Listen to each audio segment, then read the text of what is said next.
It would be hard to overestimate the impact of the Bushido on the Japanese martial code. The samurai, as a distinct class, persisted in Japanese society until the Meiji Restoration of the late 19th century. The tenets of Bushido were incorporated into the Japanese armed forces during the period of the Second World War in a bastardized form, however, that engendered contempt for enemies who surrendered and legitimized gratuitously cruel treatment of POWs, up to and including the beheading of some prisoners of war. Furthermore, the proscription in the Bushido against being taken alive, preferring death to dishonor, permeated all ranks of the Japanese armed forces. And when Japanese forces knew that they had lost a particular battle, such as the November 1943 battle for Tarawa in the Central Pacific, it was common for them to take their own lives rather than be captured. In fact, the number of Japanese POWs taken in the Pacific was frequently less than 1%.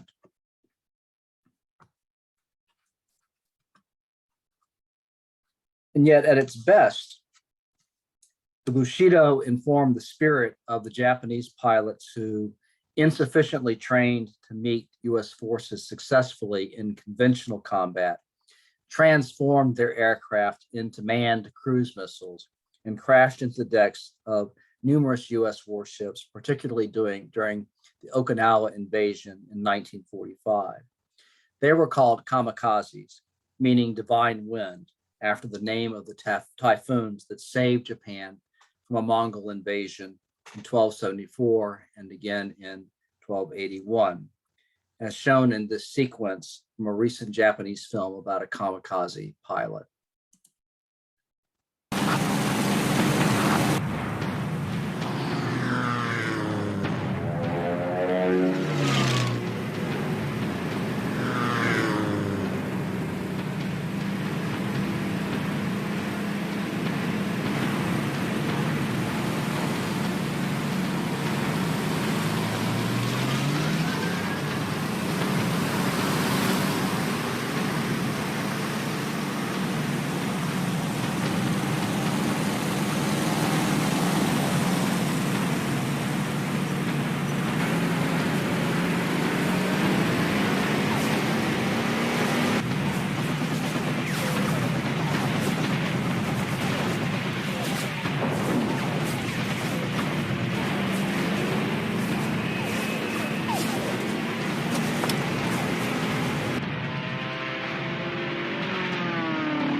This is a group portrait of a unit of kamikaze pilots before they took off on their final flight.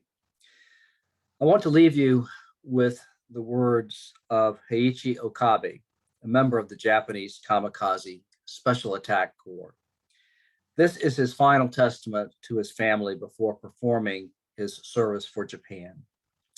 As you hear me read his words, think about whether and to what extent they are an expression of the samurai warrior code. And here are his words. I am actually a member at last of the Kamikaze Special Attack Corps. My life will be rounded out in the next 30 days. My chance will come. Death and I are waiting.